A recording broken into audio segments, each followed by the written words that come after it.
All right, guys, we're back on the ATC70 engine. I got the new cylinder on. Got the new side cover, or new to me, I should say.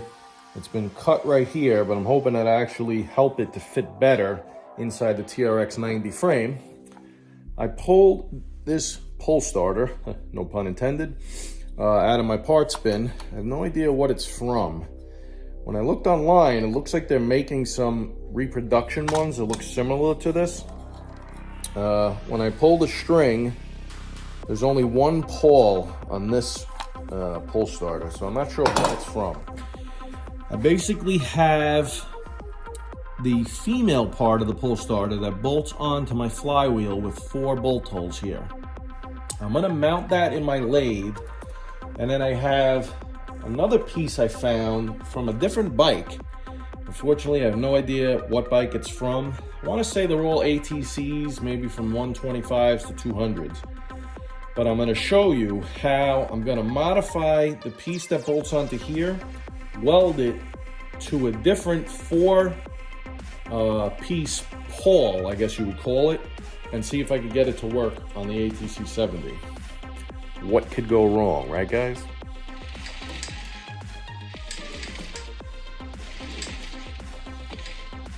I'm just gonna put 1, 2, 3, 4 welds. I might just spin that a little, try to get it centered in between the bolt holes as best as I can. Weld it.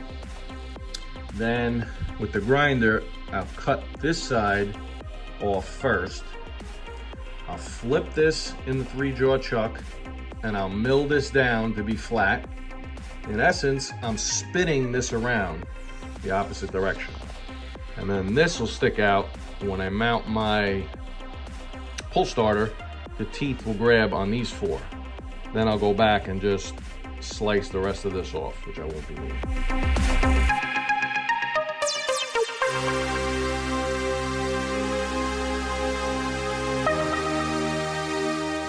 So I figured out what this pull start and pawl are from. They're from a Trx250. Have no idea why I have them. I bought a giant box of parts, Honda parts, and this was in it.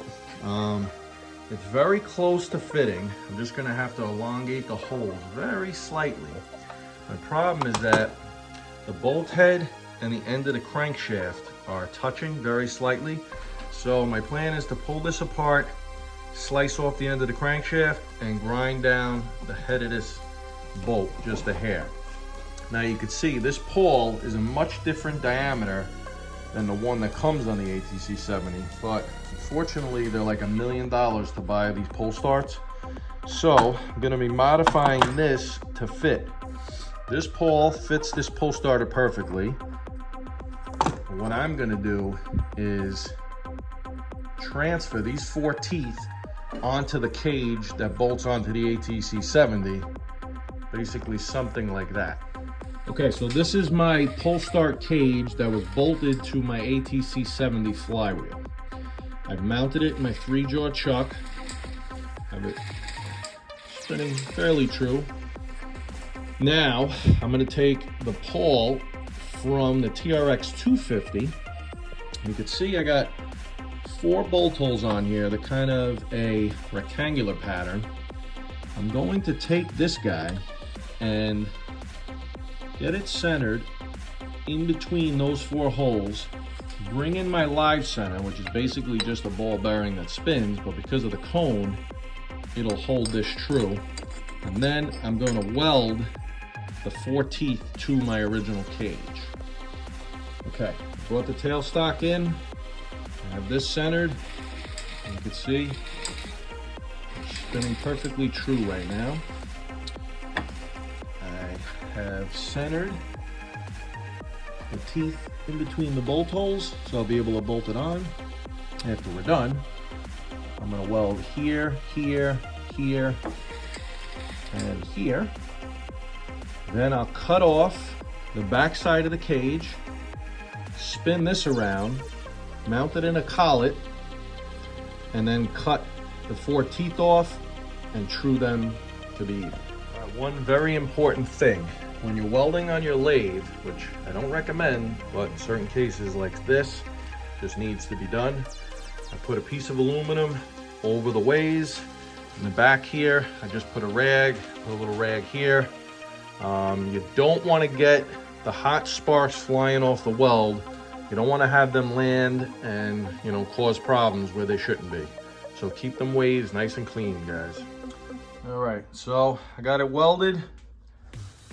Now I'm going to take the cutoff disc and just slice the bottom part of the cage off, and then I'll mount this in a collet in the lathe. All right, got it cut off. You can see it's pretty jagged, but I just did it by eye on the floor. I mounted it in whatever collet fit, 5C collets. And then now I'll put the cutter on here, and I'm just gonna cut this down to get it flat. I wanna be careful not to go through these welds though.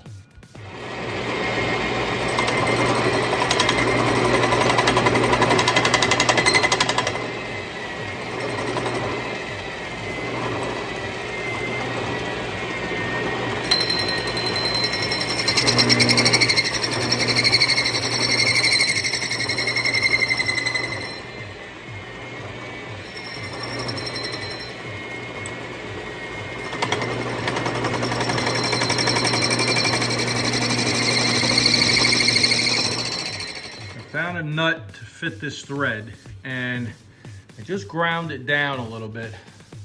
So after I cut my threads, I could pull this nut back off and I'll clean up the end of the crankshaft. All right, so I got the concoction mounted here.